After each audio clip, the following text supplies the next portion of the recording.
Vintage jewelry must-haves, 20 essential pieces to get you started on your collection, and tips and tricks on how I style my most essential vintage jewelry pieces. Hi, I'm Dawn. This is Hudson Vintage.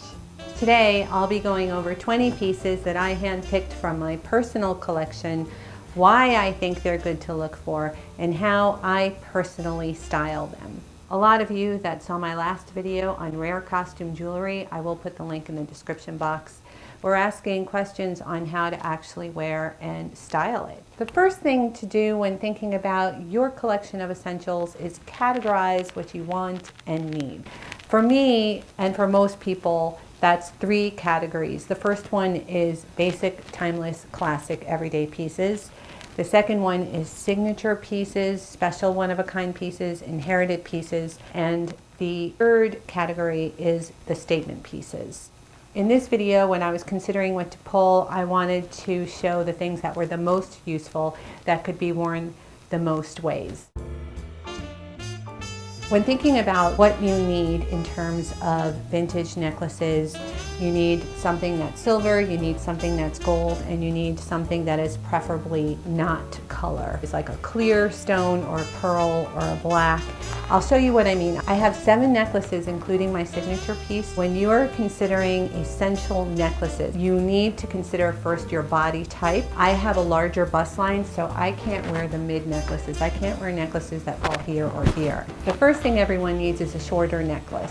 The one I have as an example, this is vintage 1940s Napier. It's just a silver link. It has a timeless quality. This was made during World War II, so it's actually sterling silver. I love the patina on it. There's what the clasp looks like. Napier was one of the companies that switched to all sterling during the war years because the metal had to be used for the war effort, for the duration. This is a perfect example of a short necklace that can be worn in everyday situations. You could add pendants to this, you could layer this. This is a perfect essential starting point. The next essential is a pendant necklace, and the example I have for that is a vintage gold coin necklace. I love this one. This is gold filled. This is so pretty. This is more delicate. Everyone needs something delicate in their jewelry wardrobe. It's a little Elizabeth coin motif. There's the back of it. This is on the length chain that works for most body types. A perfect essential everyday piece and will never date. The third kind of essential necklace is a statement necklace, and I thought I would illustrate the no color idea with what I brought for that. I have black and I brought in this to show what that means. This means that this is no color metal. It's not silver, it's not gold, it's not bronze, it's just the color of the pearls, and this can be worn a myriad of ways. This can definitely be dressed up, so this could be statement. You could also throw this under a blazer jacket and wear it more every day or work, depending on what you do. A different way of looking at essential is how wearable is it, how useful is it. I find black to be a neutral. I have 3 of them to illustrate this idea. This is a short layered necklace. This can be worn at night, obviously. It can also be used for work. It could be used under a suit. It could be used with a white shirt. You get the idea. You know, the idea behind it is that it doesn't have any metal, so it just works with everything. It's almost like a black bag or a black shoe. This is vintage 1980s. This is definitely statement. I brought this specifically because it's flat, and I wanted to show how something flat works if it's in that weird spot that busty women can't usually pull off. It's right there at the bust line, but because it's so flat, it's still flattering. But most of the time it would be longer or shorter. Here is another piece that you saw in that earlier jewelry favorites video. These are essentials. These are wearable. These are everyday. They're incredibly versatile. The last piece in the necklace category is my signature piece. That is this. This you've seen in my jewelry favorites video. A good example of a signature necklace is the necklace that Anna Wintour wears, her multi-layered big chunky gemstone necklace that is like topaz and citrine and amethyst, and she wears it with almost everything, and she's known for that. That is her signature staple piece. That is also an essential for your vintage custom jewelry or your vintage jewelry wardrobe. Moving on, the next category is bracelets. I brought 6 bracelets to give you an idea. This is the most classic and timeless. This is made by Crements. This is a link. It is in the style of a rope. This is vintage 1950s. Here's the box clasp. Crements is also valuable if you should stumble upon it. This could be worn every day. This is also perfect for layering. It works with larger other pieces of jewelry that are statement pieces. I just love the detail of it, that old rope. Moving on to the other bracelet. This is artisan made, 1970s hammered brass. This is a bangle that can be worn or layered. Perfect starter, everyday essential, something you'll want to wear even when your collection grows and you have a lot of pieces to choose from. You'll still go back to this.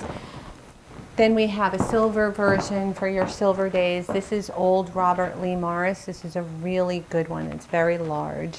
I'm not saying that you should find something like this if you're just starting out, but I wanted to show pieces that were special. A good silver bangle to add to your collection. We're gradually getting more statement, but everything is still really versatile and wearable. This is Bohemian India from the 1970s. Easy enough to find. I still consider this a basic, but makes more of a statement. Next one is also 1970s, and this has all the colors of the metals mixed in. I love the butterfly motif in the scale because I'm a collector, and this was just such an incredible find. I wear it with the top of the butterfly towards me. I always feel like I'm the one looking at it, so everything is pointed towards me. Here's a tip for you when you're thinking about if things have faces or heads, like my scarab, the top of the beetle is here and the bottom of the beetle is here. So I always put that on because I'm the one looking at it. It's upright to me. And this is extremely versatile just because of the different mixed metals, the copper, the goldy bronze, and the sterling or the steel. And this is all handmade and hand riveted. And this is 1970s, one of kind. So it's a statement piece, but it's incredibly versatile and wearable. And that's what makes this one of my essentials. So this is 1950s. Look at the poured glass. This is French. I don't know who made it. It's just an unsigned beauty. I will put a link to the unsigned beauty book below, but isn't that lovely, that brushed gold? I consider this an essential because it's good for occasion, but it also has a life in every day. It's a power bracelet. Power bracelets to me are essentials. The final thing is a bit of bling. I think everybody needs a little bit of bling, you know, for the sexy black dress or whatever date night is happening. And that is this. This is a stretch bracelet that I've had for about 10 years. I bought it new. That to me is an essential, something big and wide and blingy. And that's it for the bracelets. The next category is earrings. Now for the earrings, I have with me 4 pairs of earrings. One of them is the ones that I'm wearing. You've seen these before. A good essential earring. Some people have diamond studs. I prefer a big crystal stud. I just like the scale of it better. I think it works with my vintage jewelry collection since so much of it is on a larger scale. The next essential earring is also a stud. It's a large pearl, and you can see why. Same reason. It is wearable for every day. It works with this. It works with all the black necklaces I showed you. It works with the gold pendant that I showed you because it's a non-color. It's a pearl. So it works with everything. It's a really good essential. Moving on. The other earring essentials are a mid-size hoop and a gold button. These are probably Kenneth J. Lane, and I like the height of them. Maybe, actually these could be Monet. That's a really good essential to find. Works in everyday situations, works in special occasion situations. The hoop, instead of just showing you a plain hoop, I wanted to show you kind of a fun different variation. These are artist 1960s sculptural sterling from the modernist movement, and they have a left and a right, and they're kind of very cool three-dimensional, but they're sort of flat, but they read as a hoop. The whole point of vintage is that it is one of a kind and personal and not cookie cutter. You can see how I think these are essential. They're so versatile. You can wear these with your hair up and a slinky dress. You can wear it in the most casual day, right up to the most professional work day. It's a very good find and something you will go to forever. The next category is vintage rings. And once again, that breaks down into 3 subcategories: gold, silver, statement, signature. This is my signature ring. This is my scarab that I wear most often. It's sterling. I feel like it goes with everything, but part of the reason it does is because the other ring that I wear most often, this blends gold and silver. It makes any other metal that I'm wearing pull together. A good essential is a mixed metal ring. The last 3 pieces are all rings. The first one is this one. This is actually convertible. Isn't that the coolest? I know it looks like a Gucci link. I just love that. It's very 1970s. That's 14 karat. This is the lapis link that you can switch it out for. So while I'm doing that, I will say please subscribe now if you haven't already, or like this video. If you like this video, it helps people like you to find this video, and I really appreciate that. And ring the bell so you'll be notified when I make another video. There, see? That's the lapis. 1970s classic. Timeless, definitely an essential. The last 2 out of all 20 pieces are also both rings.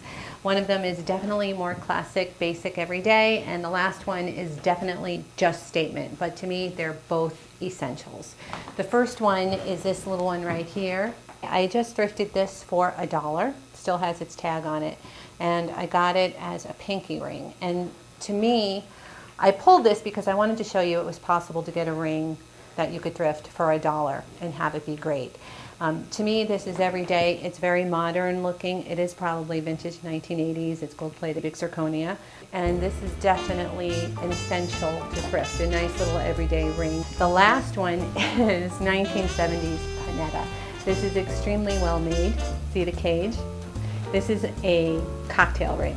It is nothing but a big, giant, honking cocktail ring. And to me, this is definitely versatile enough now to be an essential. Panetta is an excellent brand if you want to check that out. And it's never going to date, and it's never going to go out of style, and it's always going to be fabulous. Thank you so much for watching. Don't forget to click like, subscribe, and ring the bell. Thank you.